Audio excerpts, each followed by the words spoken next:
Welcome to the Women's Gut Health Podcast, where functional nutrition meets ancient wisdom to bring you grounded insights and practical tools for your wellness journey. Join Lara, wellness wizard and licensed Eastern medicine practitioner, and Molly, dietitian and gut health expert, as they unpack trends, tackle bloating, balance hormones, and help you thrive in modern womanhood without completely losing your freaking mind. Let's do it. Today on the podcast, we have Megg Thompson, sparkly, magical behavioral consultant for neurodivergent people in a neurotypical world. Megg provides clear and innovative love-based strategies to inform success for both children and families. We are obsessed with Megg's compassionate, unique approach, and you will be too. This one is for anyone who's seeking to better navigate challenging behavior, emotional wellness, and all the joy surrounding friends and family with autism, ADHD, and more. So welcome so much. Thank you for coming here. Oh my gosh, I'm so excited to be here. I love seeing everybody and talking to everybody. I always say I'm a professional podcast guest because I'd have drunk squirrels that can't make a podcast, but I could guest them like the best of the best. And the best of the best. I love it. I'm happy that your drunk squirrels are here. I'm so happy to see your face. This feels like a Blox reunion, which is kind of poignant. And then our season is coming out here in the next week. So that's kind of fun. It is. Yes. Kind of fun. And one thing I learned about you on our show is that you make a neurotypical or non-divergent brain, and the way that they navigate through the world full of sparkles and fun and empathy and care and love and education, and just build one of the most beautiful containers for people that have a brain that moves through the world a little differently to thrive. And it's so incredibly awesome. That's a great compliment. Yeah. Well, you're amazing.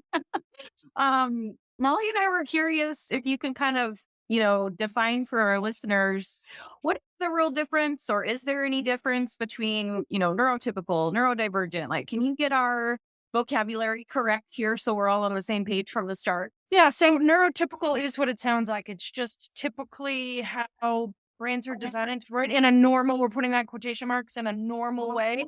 Yeah. And then, I dress up in really obnoxious, sparkly outfits, and I go into schools and I do assemblies, and I teach kids with a neurodiversity umbrella. It's rainbow, and I say, so sometimes the brain works differently.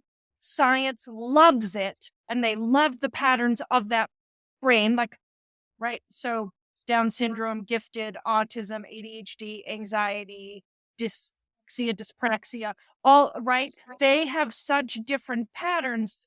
They researched them, found them so interesting, and then gave them a name. So when I go, I had a boy with ADHD say to me, he goes, I have ADHD and I have to keep it, and I can't let it out in school. And I was like, and I said, buddy, what do you do? He goes, I keep it all in. But you said I could tell the teacher, so I'm going to try that now. Might help. And I'm like, oh. And then I had a kid behind him say, I'm autistic. And I said, what? I said, your brain was so interesting that scientists found the patterns, gave it a name, and now there's information on just your brain. There's no information on just my brain. And he goes, no one's ever been excited about that before. Well, so it's just, right? It's just finding different patterns. Neurotypical brains have patterns. Neurodivergent brains have patterns.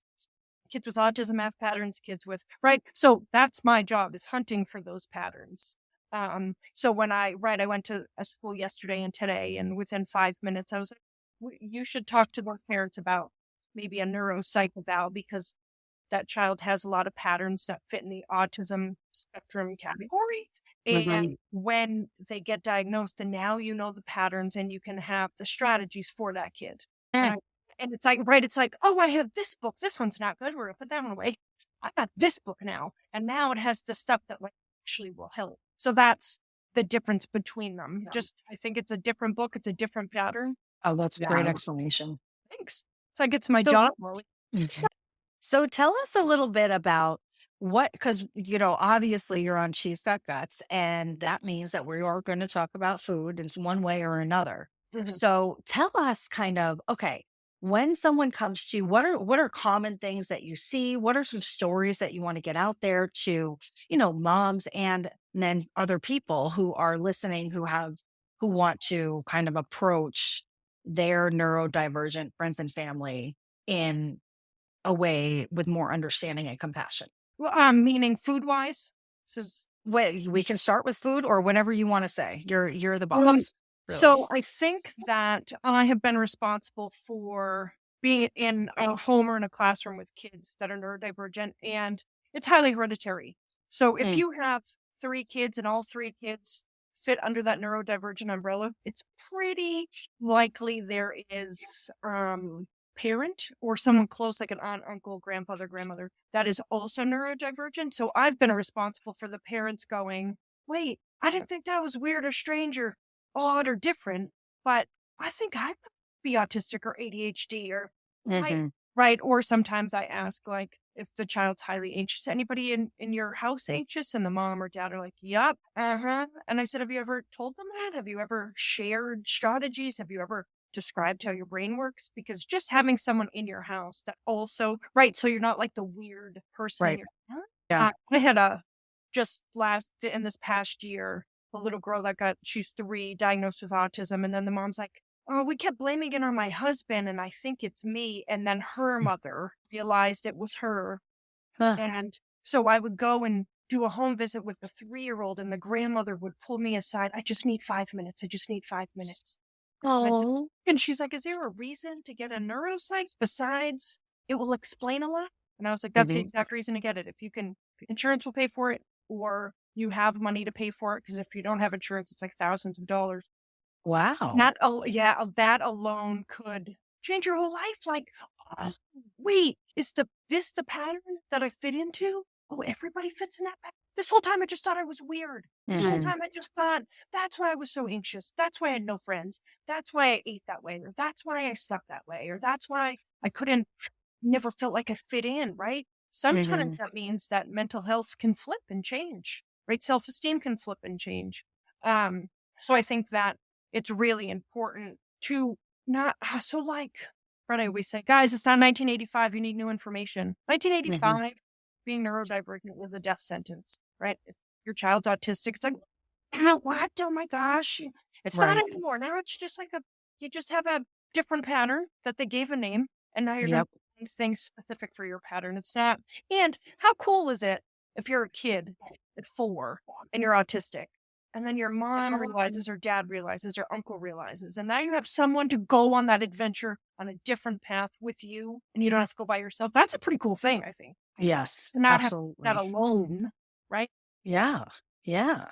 I'm So so curious about this hereditary piece, Meg. Are you Me talking too. more genetic or epigenetic in a sense of this is your DNA or this is a learned behavior? And obviously, I'm assuming it's both. But can Right. you kind of speak to that a little bit? So it's genetic, meaning hereditary. Yeah, Or like I have this, this gene was passed on to yeah, this person, or like the way that my genes expressed themselves within the womb or during certain development was the same as my parents, or, then the next layer would be what were we around? What was our behavior? What was our exposure to things? That's like the Mhm. epigenetics part of things. right. And I say it in a hysterical, crude way, I guess. Like when the sperm met the egg, and they Yeah. like made a baby, Yeah. right? You think that none of the autism, none of the anxiety, none of the ADHD like went together? You think it just like could like Yeah. gassed it out or something? Like it got together, Mhm. right? Mhm. So I often have family members that are, oh, he's just like my brother. And I said, did you think your Mhm. brother might have fit into a different pattern? Oh yeah, he's always had a hard time. He's always this. I said, Mhm. maybe you could talk to your brother about that, because just having answers, I think, right? Imagine going through your whole life not understanding who you are because you're like looking at the wrong book, or you have the wrong strategies, right? Mhm. Um, and the nurture part, right? It's never just nature and nurture. You two know that it's never Mhm. just Mhm. nature and nurture, right? Like, food wise, I was a picky eater, but I also was Mhm. nurtured into being a picky eater because I um got given my own meal, even though my mom's like, I'm not going to give you one. Ah, And I yeah. got one anyway because I whined Right. and cried about it, and everybody was like, shut up. So they gave me my own meal. And Mhm. so, right. So that was a nurture piece and a nature piece. Mhm. as far as my life anyway.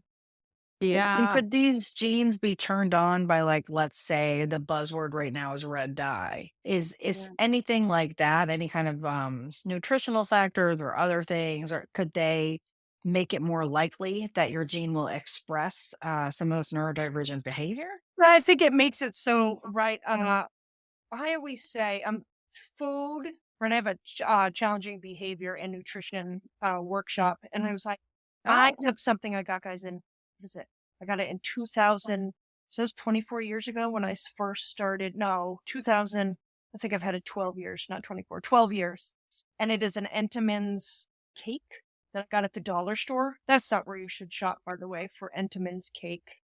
Or hint in general. Is it stale? Is it stale by the time it gets to the It is store? stale, but if you look at it, it is not green still to this day.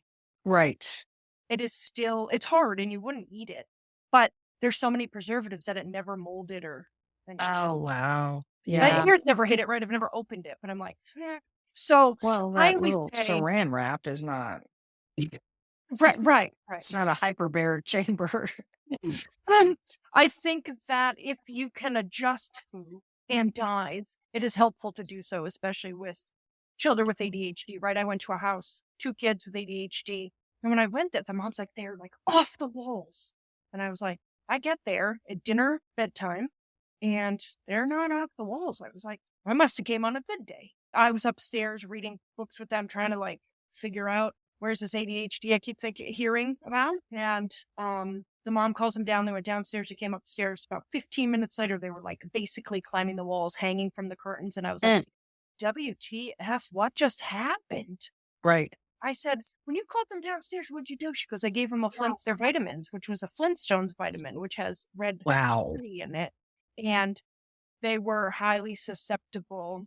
M&Ms do the same thing to these kids, Wow. these specific kids. And so I said, well, first of all, Flintstones doesn't do anything in the vitamin category. Like one a day, right? They shellac Yeah. a one a day. You just poop it out the way you put it in. Right. There's Yes. nothing in your body. So I said, then I went with the mom to like the health food store, and we found something for the kids in gummy form that actually had things that would she Right. was looking for, and without dyes. And kids were, I mean, they still had their ADHD patterns, but not the ones that climbed on the wall and the ceiling at night, right? Yeah. Because that's the hard part. Like, she was tired. She wanted to go to bed. And these kids, they were so bonkers. They were so Yeah. bonkers. And I was like, they were just not bonkers. What did you do? Did you just feed them all the caffeine, or what did happen? So it can make it worse. So if you have kids that are struggling, neurotypical or neurodivergent, and they're struggling, food is a great place to start. And Yeah. you're going to start taking away the dyes. You're going to start taking away those preservatives and additives and introducing whole foods. But the only way that would be bad is if you're introducing, right? If you're like, we're going to have avocados and they're allergic to avocados, right? Or something. Mhm. So Right. we have to watch out for allergens, but that is a pretty safe thing to start with. It's hard, right? Especially if your kid's used to Oreos and it's addicted to the sugar, right? It isn't, you two would know better than me, but I've heard sugar is more addictive than cocaine, Mhm. right? In terms of It's wanting. pretty gnarly. Yeah, pretty bad. Then we hit this road that it is harder for neurodivergent kids if they have a safe food, if they have something that they've always had, and it's the food that comforts them, and they've had it over and over and over and over and over and over again. And that's maybe the thing that's causing stress to the child, Yes. to the family. Then now you have to take it away. That's a Right. pretty challenging thing. So when I started this 12-ish years ago, or almost 13, because my son is 13. I started right when he was born. I thought, and I'm embarrassed to say this, but I thought, if kids are hungry, they'll eat. And you just, right, it's dinner time. They're not going to eat dinner. Well, then they go without dinner. Or that dinner turns into the late night snack, or that dinner turns into breakfast the next morning, right? Until you get a child who will actually not eat because they can't sensory wise. There is a huge portion of the neurodivergent community that have what they call neurodivergent guts. It's just like they have gastrointestinal issues, so many of them. And so many people talk about it. And you both know that I think poop's funny. So there's a lot of talk about poop and stuff in that community. And I think it's really tricky when you think, just eat your food. First of all, you can't make kids eat. You also can't make them sleep, go to the bathroom, or talk. So if you have a child with any sort of like willful temperament, they're going to not eat. But I remember when COVID happened, there was this, the mac and cheese, and I used to judge this. So I'm going to tell you what I used to think. Because I used to teach kindergarten, and the kids came with lunch boxes, and they had the Kraft macaroni and cheese Chef Boyardee one that you take the metal off, but the thing on top, and you put it in the microwave. And it I would have said was gross. Well, this neurodivergent child, that was their safe food. That's what they had all the time.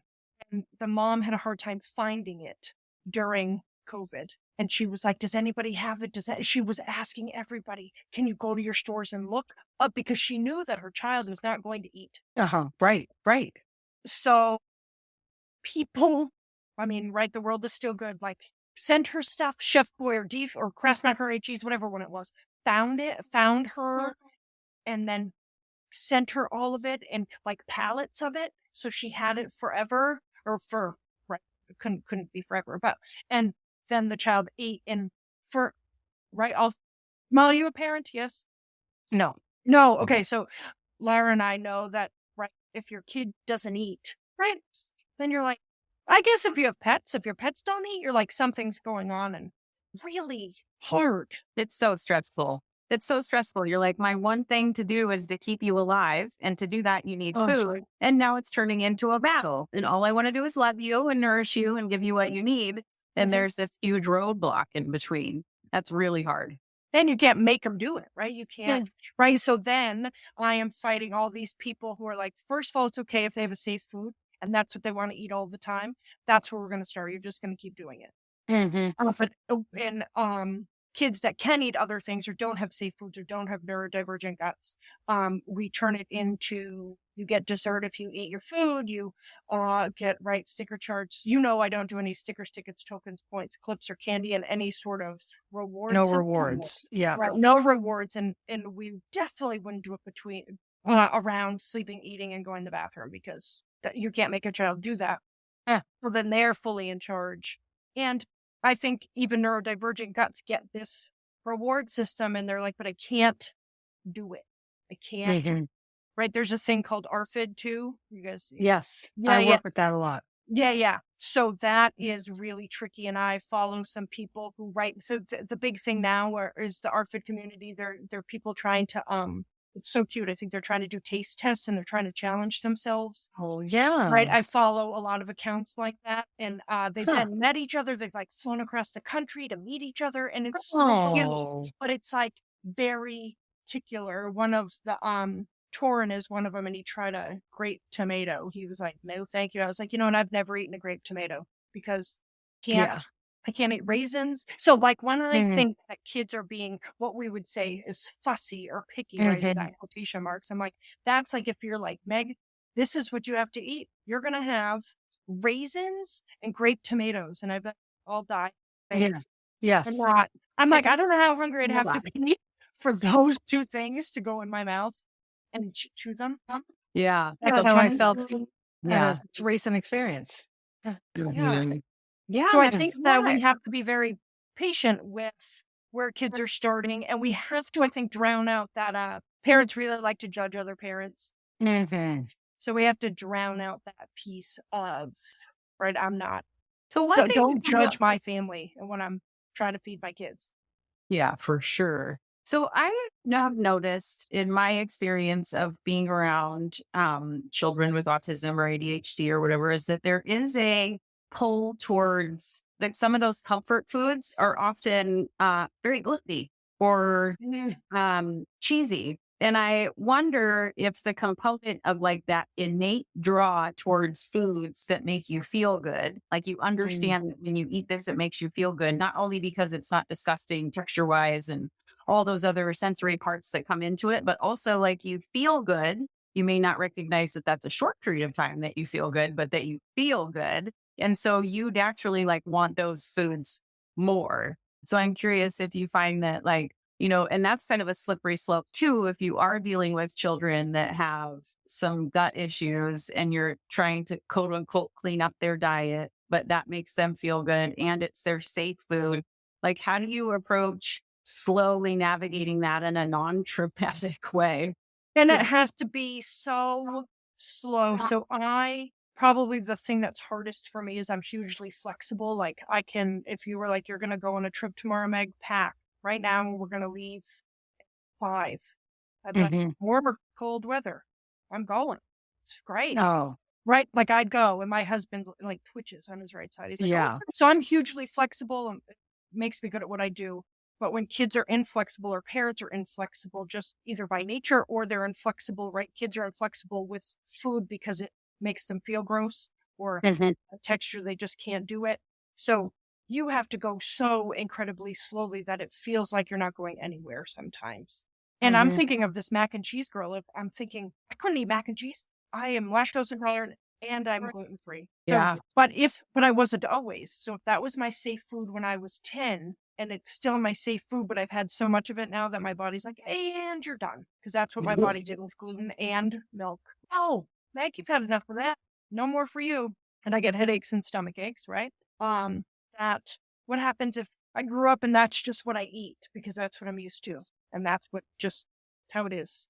And I think if you're 10 and you've had the same, right? If I started that at 10 and I'm grown up and I'm still eating it at 47, it's obviously nourishing enough to get me to 47 for 37 years, right? Right. And we do have to be careful how we introduce things. I think that's why this ARFID community is trying these like fear factors because it has introduced new food for them. And they're like, this could be added to my safe food list. So how can you do that in a fun way, but not in a way of like doing it so when you lose, you feel bad, or when you lose, you get something taken away, or when you lose, you don't get another. If you eat this, then you could have your whatever. You could have a second helping of whatever, or you could have the dessert, right? Like you want to take all that stuff out, but that makes it feel like it goes real slow and you feel like you don't have a lot of control over it. I mean, really, you have no control over food for somebody else. Right. You just wouldn't. Well, it reminds me of even working with adults who have GI issues because when you limit and limit and limit your diet because things bother you and you're on low FODMAP and then you're like, oh, you know what? I have to avoid seed oils. Oh, you know what? I'm also going to do 0 sugar. Oh, and then I saw this thing that you shouldn't have fruit. And they come to me and they have like 5 things that they eat and they still feel bad. I'm like, listen, if we don't start to introduce things that you've never had, like, so if you're afraid to bring back all the foods that you eliminated, then we've got to bring in things you've never had and try those because yeah, exactly. You get in this box and you're so scared to come out of the box because you don't know what's going to happen. So whether it's in an emotional way or in a physical way, and a lot of times what I see is that even with the adults who are neurotypical, there is a huge emotional component to getting off of those foods that they consider safe, even though they still don't feel well. So I'm really just relating to everything that you're saying. And this is really, helpful to hear, I think, for a lot of people. Yeah, and food is, like you said, is tricky. So Yeah. we have to be so careful with kids when we're introducing new foods or right taking away foods. We are right, and maybe as a parent, you can do it too. Say, you know what, I eat Oreos every day, and I'm not going to do it. I'm going to see if I feel better with Oreos. And right, can you keep a daily journal with them? Right. So again, it's not a kid on this path by himself where he's just like, here I am. I have no one to turn to because no one else understands what I'm going through. And we just have to be careful that there's no mental health piece that we've created, right? So neurodivergent kids can, when don't have food, the emotions are big, like you said, Molly. They could have a meltdown, and a meltdown is really different than a tantrum. A tantrum is, I'm going to throw a fit right now because I want something. I want a toy, or I want the cookie, or a meltdown is, so the neurodivergent community says when the meltdown starts, there's nothing they can do to stop it. They have to ride the wave. They have to go all the way through, and they have to wait to be done. And if you don't know what to do, we do a lot of too close. We do a lot of talking. We do a lot of stuff that they're like, they want to be like, shut up, right? They want to like, but they can't even access that. But it just makes them further into the meltdown. We don't want burnout or crash out either. We know that nutrition helps you stay healthy and does all the things that nutrition does. But when we are trying to mess with nutrition and we're trying to rush it, we have a lot of kids in meltdown. Yeah. And right, I mean, I'm neurotypical, but I have had meltdowns when you just can't do it anymore, right? You're just like, and the day sucks. I have no food in the house and I can't, and I ate and I thought this was going to make me feel better, but now I have a stomach ache, right? Like, oh, I can, cause even though I'm gluten-free, I can have a little bit of gluten, but I don't really test it ever. So sometimes I have like a little bit too much of gluten. I'm like, and when you have a headache, what do you do? I can't undo it. I already ate it. So I'm like, drink water. So what happens when you're 4 years old? Right. And you have something, and then there's all these systems in place to make sure that you're successful, but they're fast or they cause a meltdown or right? We have to be very careful of that. So what are the ways for people to monitor that, because I'm thinking about how, if you are working with a neurodivergent child and you're exploring going really slow, like getting their microbiome more diverse, which takes time, and you notice that certain things may or may not work. Like, do you have like a rule of 3? Like, we try this 3 times, and if this keeps happening, we cut it out. Or, do you have any kind of like little rules that you I know every child is different. So a lot of the time you're going to just do what works for them and keep the container safe and avoid trauma and help them enjoy food with their community and their family. But, that's the important part, is to enjoy the food. And so I don't have a rule necessarily, except write it down. There's something about writing it down. There's something about kids seeing you writing it down for yourself if you've taken part in this adventure as well, and writing it down for them. And then you say, we have macaroni and cheese on this date, and this date. And I wrote sick. I know you want macaroni and cheese. What do you think we should do? And a lot of open-ended questions, as much as they can. And this can be with verbal or nonverbal kids, right? So as much as you can, let them choose, because sometimes they're like, I want the macaroni and cheese. Okay. But there's something about writing it down. So you write it again, and you write sick again. And then when they want it the 5th time. So we've done this 4 times. And I always do lighthearted and humor. Like, you think the 5th time is the time that your body will like it? Maybe it's the 5th time. But then while you're trying to take that out, what parts do you like about it? I like the texture. Okay, let's try to find one texture-wise like that. Let's try to find the cheese like that. Let's try to find some neurodivergent kids, it's because of the color. If they change the box, done. It could be the same ingredients. The box will set them off. So you have to go slow and write it down, like box changed. And right, you could put box changed and then say, like, should we make the mad face? We should get like emoji stickers and put the the one that's really mad and his face is red. Let's put it on that. But I wonder if we eat it. Maybe if you want me to take the first bite, maybe I'll just take the first bite. And I'll tell you if it tastes the same. Right? So but again, you're just like, just eat it. The same thing. Just eat it. It's going to end up in the kid not eating it. Right. What you do with your ability to help humans feel seen, Megg, is so special. And I can hear that throughout all of what you're saying right now, is that the common theme is, I'm going to stand beside you. I'm not going to stand in front of you and point my finger at you, in a dictator sort of way. Like, this is the way it should be. You're standing beside them, putting yourself in their emotions, in their mind as best as you can, and kind of watching what works and doesn't work by almost experiencing that with them. And it sounds exhausting and extremely effective, like all at the same time. Yeah. And that's why I think people reach out to me, because it's exhausting. It is effective. But if you can have someone right there walking with the kid and you're walking with them. So it's like, right. What I do that no one else does, like, you get my cell phone number. You can, right. I know I have one right now, that 21-year-old that has a hard time, and he'll text me and say, "Hi, Meg." It's always, "Hi, Meg." That's the first one. "I miss you." I've only met him one time in my entire life. But I see him every week on Zoom. "I miss you." And then like the other day it was, "I want to hurt myself. I need help."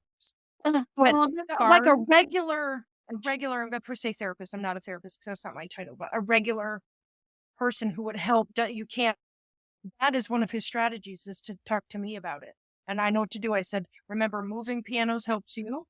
Remember that listening to Tomorrowland music helps you. Remember, going for a ride helps you. Remember, looking at your bikes and your fans help you. Did you do any of those 5 things?" He's like, "I just put on Tomorrowland music." I said, "Do you want to bring that up to the fan room so you could see the fans?" But there are some times where he'll take that from me. His mom's like, "I said all of that." But I'm the helper, right? I'm the one that walks with the mom that walks with this. He's a man, right? That I think is something different that I do, is that you can email me and say, "I'm having a tough time right now. And I know I don't see you till Thursday, and I know it's Tuesday, but I need some guidance." Oh, how does your heart fit in your chest? Really? Or I think I don't want anybody to ever, right? I don't want anybody to feel like they want to hurt themselves or somebody in their family because they're just had it. Yeah. Remember, it's hereditary. So the child can have a meltdown, so can the adults. And the adults having a meltdown is a very dangerous thing for a child to see and for an adult to not have help with. What about community? Are you familiar with community stuff for families that are experiencing that? Like, what kind of resources are out there for families that are all kind of in it? They're like, we are in the storm of this right now. Besides, if I'm assuming that reaching out to you is obviously a great way to go because you're a fabulous, large-hearted human. Yes. And can understand. Well, what would you kind of suggest for people that are, experiencing this? Where do they start? Obviously, being gentle with food is a great way to go. But how do people get support? So I think there are, depending on what state you're in, right? There's lots of different things. I think that I usually have people who have tried the community supports, but they're looking for someone who will go slow, right? I'm actually very, I'd say popular. I'm going to do that in quotation marks. Famous in the foster adoptive community because I give the foster parents and adoptive parents permission to slow it down. I know you did training. The training you got wasn't that great. Right. And there's no fixing. This isn't a fix you issue. This isn't like, so sometimes the community supports, I'm not saying all of them, but sometimes it is, hey, you're going to come to 3 workshops. You're going to learn this stuff and you're going to be able to magically make it different. That's how it goes. Yeah. So they need someone to, longevity wise, be there more long term. And a lot of community supports aren't as long term. And I think there are some, but I think they're very state centric, right? They're state based, right? I mean, I'm in New Hampshire and then Oregon, and then you in North Carolina, Molly, or did I make that up in my head? South, right on the border, though. South Carolina. Yes. I really got the Carolina. You really did. I know. Punk squirrels need a sticker or a point or score. I don't know. It was our moment in the airport at 4:30 a.m. I think. When we didn't sleep and we made I it. have sparkles on though. Did I know I took my sparkles on? Who knows what you had on? I know we're tight on time. Will you please come back? 100% yes. Okay. So you're also famous in the SEO world. If you Google Megg Thompson behavioral, she will come up number 1, 2, 3, 4, 5. Megg has 2 G's. I don't know with 2 G's, baby. We'll write it in the show notes. I don't know if I pop. Oh, it all has 2 G's. I'm telling you, it's your website, it's your Insta, it's your Threads, it's your YouTube. I am so impressed. Facebook. I do pay a lot of money for that. Well, I was like, they are doing it. But also, you are such an amazing person, and we would just love to continue talking about this. I could do this all day. So please come back. Same. Yeah, I will come. But last words. Come back.